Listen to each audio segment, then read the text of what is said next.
ఈరోజు municipal vice chairman ఎన్నిక నిమిత్తం నోటిఫికేషన్ ఇవ్వడం జరిగింది. ఉదయం 10కి అందరినీ అటెండ్ అవ్వమని ఎలక్షన్ ఆఫీసర్ చెప్పడం జరిగింది. వైఎస్ఆర్ కాంగ్రెస్ పార్టీ కౌన్సిలర్స్ అందరూ కూడా 10కి మున్సిపల్ ఆఫీస్ బయట వెయిట్ చేస్తే మున్సిపాలిటీలోకి వెళ్ళలేకుండా, చైర్మన్తో సహా ఎవరిని మున్సిపాలిటీలోకి వెళ్ళలేకుండా అడ్డుకుని పోలీసుల సహాయంతో తెలుగుదేశం కార్యకర్తలు, రౌడీ షీటర్లు పూర్తిగా మద్యం సేవించి అందరినీ అడ్డుకుని 11:15 వరకు మున్సిపల్ ఆఫీసులోకి వెళ్ళలేకుండా 11:15కి కౌన్సిల్ రూమ్లోకి రౌడీ షీటర్లు, తెలుగుదేశం కార్యకర్తలు, కౌన్సిలర్స్తో పాటు లోపలికి వెళ్ళి విపరీతమైన అల్లరి చేస్తూ ప్రజాస్వామ్యాన్ని కాపాడాలి అని చెప్పేసి యనమల రామకృష్ణుడి తాలూకు రౌడీలు మాట్లాడుతూ కౌన్సిల్ రూమ్లో, వాస్తవంగా కౌన్సిల్ రూమ్లో ఎవరు ఉండాలి? చైర్మన్ ఉండాలి, కమిషనర్ ఉండాలి, కౌన్సిలర్స్ ఉండాలి. కానీ పూర్తిగా మద్యం సేవించి యనమల రామకృష్ణుడి తాలూకు రౌడీ షీటర్లు, కార్యకర్తలు, గోండాలు కౌన్సిల్ రూమ్లోకి వెళ్ళిపోయి మహిళా కౌన్సిలర్ల పట్ల అనుచితంగా ప్రవర్తించడం, అదేవిధంగా కౌన్సిలర్స్ని మేము దుర్భాషలాడడం, ఆ రూమ్లోకి వెళ్ళి రైట్ కూడా లేకపోయినా ఆ రూమ్లోకి వెళ్ళి కూర్చుని అడ్డంగా కూర్చుని చైర్లలో కూర్చుని కౌన్సిలర్స్ని దుర్భాషలాడడం, లేదంటే కౌన్సిలర్స్ మీద చేయి చేసుకోవడానికి చూడడం, పోలీసుల సమక్షంలో.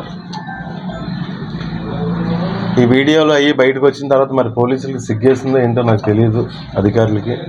మళ్ళీ ప్రెస్ను బయటికి పంపించేసే తప్పించి తెలుగుదేశం పార్టీ తాలూకు మద్యం సేవించున్న రౌడీ షీటర్లను కానీ, యనమల రామకృష్ణుడి మనుషులు కానీ పంపించలేదు. నేను ఒకటి అడగదలుచుకున్నాను యనమల రామకృష్ణుడిని. నువ్వు ఉమ్మడి రాష్ట్రానికి స్పీకర్గా చేశావు. స్పీకర్గా చేసిన టైంలో అత్యంత దారుణంగా, ఘోరంగా స్వర్గీయ ఎన్టీ రామారావు గారికి కనీసం అసెంబ్లీలో మాట్లాడడానికి అవకాశం కూడా కల్పించలేదు.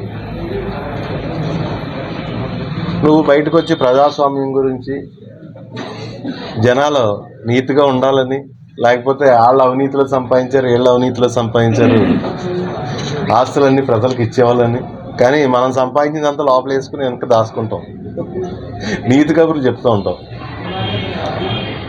ఒక స్పీకర్ హోదాలో ఉమ్మడి రాష్ట్రానికి పనిచేసిన నీకు ప్రజాస్వామ్యం గురించి చెప్పవలసిన అవసరం లేదు అని అనుకుంటాను. ఎందుకంటే కనీసం మీకు నామినేషన్ వేయడానికి కూడా ఒక కౌన్సిలర్ లేడు. 30 మంది కౌన్సిలర్లు వైఎస్ఆర్ కాంగ్రెస్ పార్టీ మ్యాండేట్ మీద నెగ్గారు ఇక్కడ తుని నియోజకవర్గంలో. ఒక్క కౌన్సిలర్ మీ పార్టీలోకి జాయిన్ అయ్యి సిగ్గుపడి ఊరు వదిలేసిపోయాడు. ఊర్లో లేకుండా సిగ్గుపడి ఊరు వదిలేసిపోయాడు. కనీసం నామినేషన్ వేయడానికి మనిషి కూడా లేకుండా మీరు ఎలక్షన్ అధికారం మీ చేతిలో ఉందని చెప్పేసి వాయిదా వేయించారంటే మళ్ళీ మీరు ప్రజాస్వామ్యం గురించి చిలక పలుకులు పలుకుతున్నారు. ప్రజాస్వామ్యం గురించి కానీ, లేకపోతే ప్రజల గురించి కానీ ఏదో పెద్ద డీసెంట్ వ్యక్తిలాగా. నేను గత 8 నెలలు బట్టి ఈ నియోజకవర్గంలో కొన్ని అబ్జర్వ్ చేశాను, అవి మీతో పంచుకుందాం అని చెప్పేసి. మొదటిది, తుని నియోజకవర్గ చరిత్రలో ప్రభుత్వం వచ్చిన 8 నెలల తర్వాత నేను తెచ్చాను, నేను శాంక్షన్ చేయించాను అని చెప్పేసి ఒక్క అభివృద్ధి పని అంటే ఒక్క అభివృద్ధి పని కూడా మీరు శాంక్షన్ చేయించలేకపోయారు. ఏదో ర్యాండమ్గా రాష్ట్రం అంతా అన్ని నియోజకవర్గాల్లో జరిగే రోడ్లు రిపేర్లో లేకపోతే రోడ్డు తప్పించి మీరు సొంతంగా మీరు తిరిగి ఈ రాష్ట్ర ప్రభుత్వాన్ని రిక్వెస్ట్ చేసి మీరు అర్జీ చేసి ఒక్క అభివృద్ధి పని కూడా మీరు శాంక్షన్ చేయించలేకపోయారు.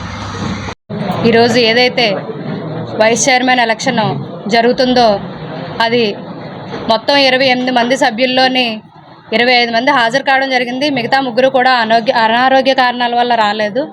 మేమందరం కూడా ఐకమత్యంగా ఒకే మాటతో దాడిశెట్టి రాజా గారి ఆజ్ఞతో ఆయనను అనుసరిస్తూ మేము ఒకే మాట మీద అందరం కూడా ఓటింగ్ చేయడానికి వచ్చాం ఆఫీస్కి.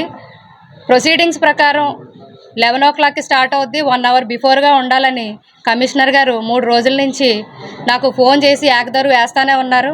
10 మేము గేట్ దగ్గర ఉన్నాము.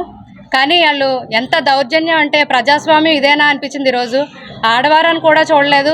మొత్తం కౌన్సిల్ సభ్యులందరినీ కూడా వాళ్ళు రోడ్డు మీద నించోబెట్టడం జరిగింది. 11 వరకు కూడా మేము లోపలికి రానివ్వం అనేసి అని మేము 11 వరకు కూడా రోడ్డు మీదే వెయిట్ చేసాము. మీరు 1 hour బిఫోర్గా రమ్మన్నారు, మేము 10 o'clock కల్లా వచ్చాము, మళ్ళీ క్లోజ్ చేసేస్తారేమో అనేసి అని మీరు చెప్పారని మేము వచ్చామన్నా పోలీస్ సిబ్బంది, అక్కడ ఉన్న సిబ్బంది, కమిషనర్ అందరూ కూడా ఏకమైపోయి మమ్మల్ని లోపలికి రానిలేదు.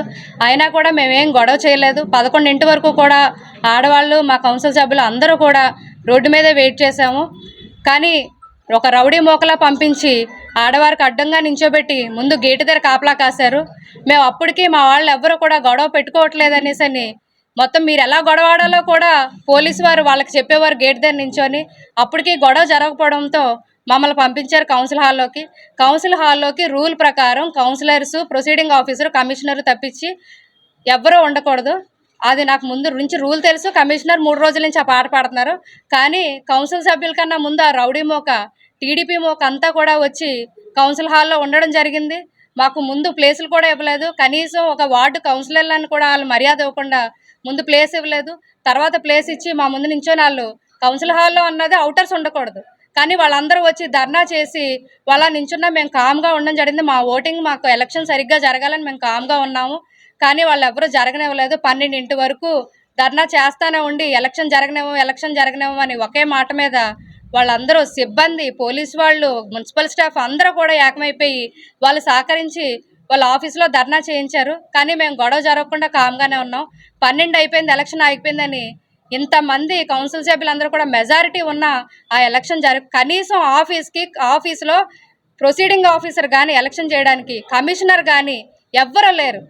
Only town CA, rural CA, అలాగే ఎస్ఏలు వాళ్ళే ఉన్నారు. అంటే గొడవ జరుగుతుంది, గొడవ జరగాలని వాళ్ళు గొడవ సృష్టించాలని చూశారు. కానీ మేమందరం ఏకమత్యంగా ఉన్నాము.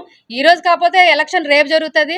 రేపైనా సరే మా దాడిశెట్టి రాజా గారు ఎవరిని నించోబెడితే వాళ్ళకే మేము ఓటేస్తామని అందరం కూడా ఐకమత్యంగా ఉంటామని నేను ఇప్పుడైతే ఆపగలరు, రేపన్నాడు మీరు ఆపలేరు కదా అని నేను చెప్తూ సెలవు తీసుకుంటున్నాను. Thank you.